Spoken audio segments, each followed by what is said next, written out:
Assalamualaikum warahmatullahi wabarakatuh. My name is Nur Yasmin Alia binti Azlan. My metric number is 20204-60114. So today I would like to introduce you about the purpose of the state. First of all, let me define the definition of state. So based on the political thinker Aristotle, the state is the most universal and the most powerful of all social institutions. The state is also a natural institution. So state is the highest form of human association. It is a union of families and villages having for its end a perfect and self. It exists of basic needs of life and continues to remain foreseen. Bismillahirrahmanirrahim. Assalamualaikum warahmatullahi wabarakatuh. My name is Afiq Syahmi Ali bin Muhammad Salihuddin, matrix number 2020451104. Today, I would like to talk on the importance of state government in maintaining social order. Before I proceed, let me explain the relationship that exists between the state and the people.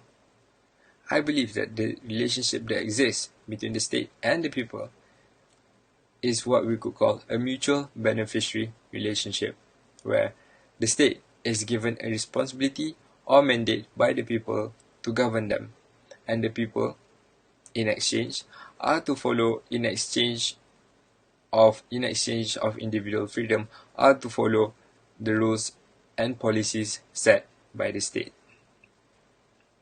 For example, if previously where a conflict between two individuals occur, disputes could not be settled easily because a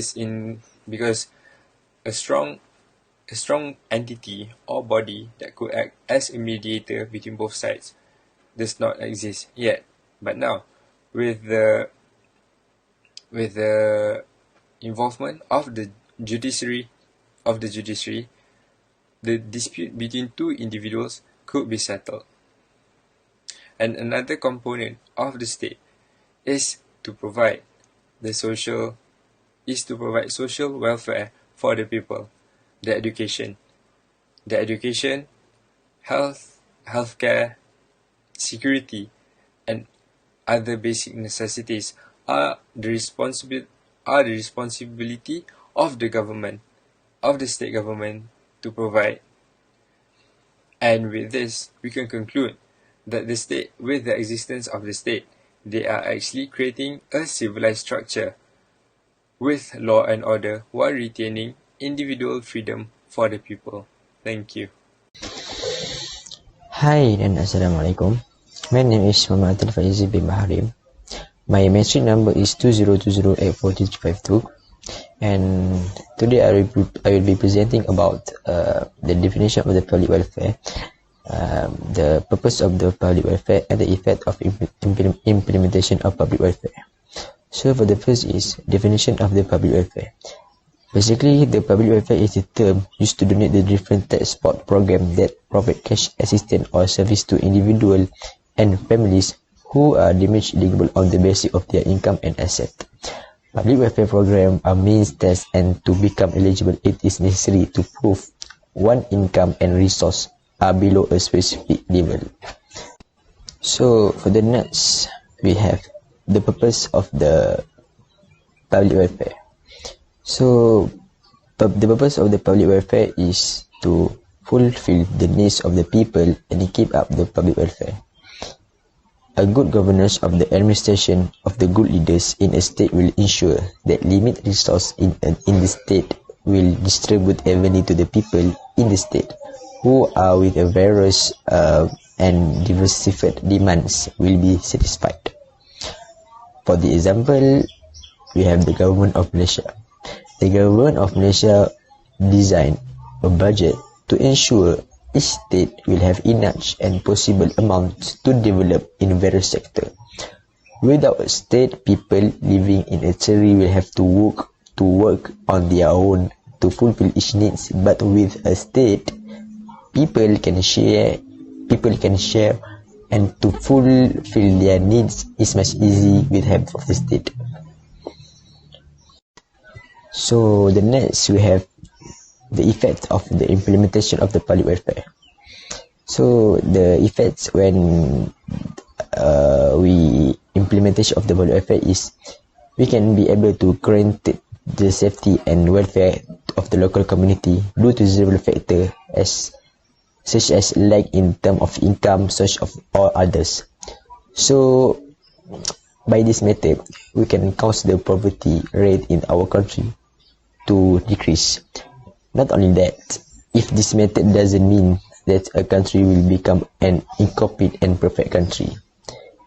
This is because a country needs to emphasize cleanliness in a country to ensure that the country is clean from all impurities.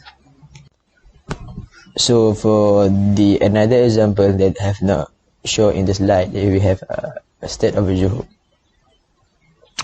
The state of Johor take the initiative to recruit many garbage truck workers and put many garbage bin to certain area to maintain cleanliness in the state of Johor. The recruited are mostly imported from India and Indonesia and many others. So with the tax of money that have paid by the community of Johor, the government can pay for all the necessaries and equipment to ensure that the Johor is clean for all rubbish, as well as to pay the salaries of employees who work under the state of the government. Hi, my name is Ainu Mardia binti Muhammad Nazim. My matric number is 2020835192. I will explain about provide national security. National security is a function for the country and defense of the nation state. It also includes security for citizens, the state economy, and institutions. National security is considered an important task for the government to keep the country safe from external attack. National security is the main concern of the country because nowadays there have been many attacks from foreign countries that cause a lot of damage and economic collapse. There are severe threats to the country such as nuclear attack, intelligence satellite, and even international terrorism. These threats need to be curbed by the further enhanced national security. Therefore, the government has provided national security to keep the peace of people and defend the country from all threats. Thus, the function of the state is to provide national security to the nation and the country. Next, in providing national security to the country, there is one state can be emulated, namely Johor. This is because Johor has provided a special force to protect their state and also at the same time provide defense to the country, named Johor Military Force. Johor Military Force is the oldest army in Malaysia that was established during the reign of Sultan Ibrahim ibn Sultan Abu Bakar. The main task of the Johor Military Force is to maintain the safety and comfort of the Sultan and royal guests. Initially, this force was established to prevent the British occupation of Johor. British want to control Malaya and one of the states is at stake is Johor. But with the wisdom of the Sultan of Johor, this occupation can be avoided by setting up special military force to protect Johor and Malaya. If not for sure, we have been colonized by foreigners today. Therefore, it can be seen here that the formation of this special army can provide reconciliation to the country and at the same time prevent all external threats. As a result, national defense and security will continue to be maintained if such thing can be practiced to ensure peace of the country. Thus, it can be concluded that the purpose of the state in Malaysia is to provide national security because these states are a defense and protector to the country in increasing national prosperity. If the country continues to be in peace, the economic and development of the country can be improved successfully without any threat either from outside or inside the country. National security also guarantees the peace of life of the local community. Therefore, it is clear that providing national security is very important to the country to preserve prosperity and enhance the country's economic, political, and social development. When economic, political, and social development can be enhanced, our country will be on par with other development countries like China and Japan, which have strong economic influence and disciplined society. Our country will also not be easily threatened by international terrorists, such as in achieving sustainable development. Bismillahirrahmanirrahim and Assalamualaikum. My name is Saiful Shairan bin Malik and my ID number is 2020849226. Today I want to discuss about the purpose of states. So basically, one of the purpose of state is fulfill the people needs. How government must responsible to fulfill people needs is first and foremost is government can protect and provide. Following that, the idea of government is a provider. Government as a provider of goods and service that individual cannot provide for themselves. In this view, government is the solution to collective action difficulties. The means by which citizen generates public goods that benefit everyone, but also prone to further difficulty unless there is some form of collective pressure. Next, government or minister can invest on people. Education is without doubt the most essential priority of the government as an investor.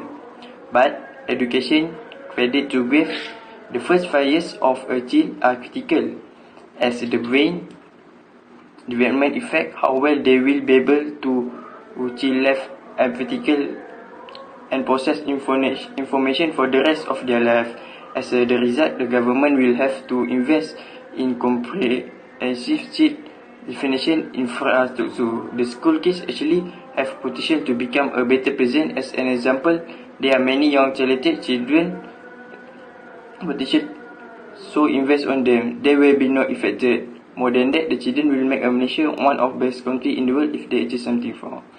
Furthermore, give some to donation to people needs. Nowadays, people need some help as and assist because of pandemic. They lost their job. People need left, especially who that had family, so that and money to raise them.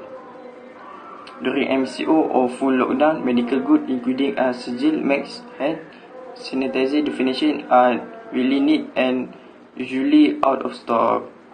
So that's all about the one purpose of the state is fulfill needs. Hi, Assalamualaikum. My name is Shazana Jabali Suhaimi and my metric numbers is 2020849844. So I will continue with my opinion is making economic decisions. Making economic decisions defined in as the process of discovering various paths and picking a suitable option in the face of decisions. As you can see, nations vary in ability to provide citizens with economic opportunities or resources. No country offers every citizen what they want. Even rich countries such as the United States have adequately dressed, sheltered, and nourished population. What we can call here is opportunities cost. It is the fundamental connection between scarcity and choice. In addition, the expenses of one item may cause one to lose the possibility of doing something or consuming something else. Furthermore, as making decisions, we all desire a choice that is more than the sacrifice or the expense need to achieve it or to benefit of it, because problem or scarcity is far greater in other countries. Shortages are often the source of conflicts. This link is called cost-benefit analysis between sacrifice and award. Cost-benefit analysis is concerned with the compromise between the prices in picking a particular option and what must be given in order to receive such price. Subsequently, the big example that we can see is what the emergence of the coronavirus in China seriously damaged Malaysia's macroeconomy. The economic and policy response of Malaysia to the pandemic of coronavirus is broadly expected to include two main stages. Here we can see how Malaysia make economic decisions in a way. Stage 1 action are safeguarding employment and livelihood. The first economic decision should be to promote the well-being of individuals through income and liquidity support. This will allow people and companies, as economist Stephen Hamilton and Stavanger notes, to temporarily chase employment without detrimental effect on their solvency capacity. The aim should be to enable people to recover where they left after they have fallen into the pandemic. Stage 1 action should mainly target for people such as lower income and jobless and part-time or gig economy employers to mitigate the impact of the pandemic on livelihood of people and the most vulnerable populations. After the pandemic has passed and motion control are relaxed, Stage 2 measures must be introduced, supercharging economic activity. Economic policy should focus on growing the economy by proactively stimulating its fiscal environment. Economic policy should include measures aimed at increasing infrastructure expenditure and expanding personal tax relief for the government previous RM20 billion planned stimulus package. A successful fiscal stimulus should consist of a multi-stakeholder strategy from immediate to long term. After all, the present COVID-19 issue will ultimately be defeated by robust effort in the area of public health, but the economic wound left behind will endure for a long time without a broad and strong budgetary reserve. Moreover, decision-making is very important in an economy in the country. Can be seen how the economy handled the pandemic that struck in our country, as well as decision-making can have a good impact on people's lives. Also, decision-making can improve the country's economy to be more orderly and secure. Thank you. And we jump to the conclusion of the purpose of state. Every country has a state, and every state must ensure that the people are given adequate needs to ensure the harmony and well-being of the people.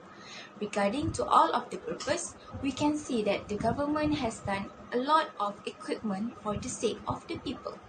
So government also make a decision that distribute benefits and public services among citizens. For examples, government decide to build Veterans Hospital in town. I think that's all for my group presentation. Thank you, Dr. Arif, and have a nice day.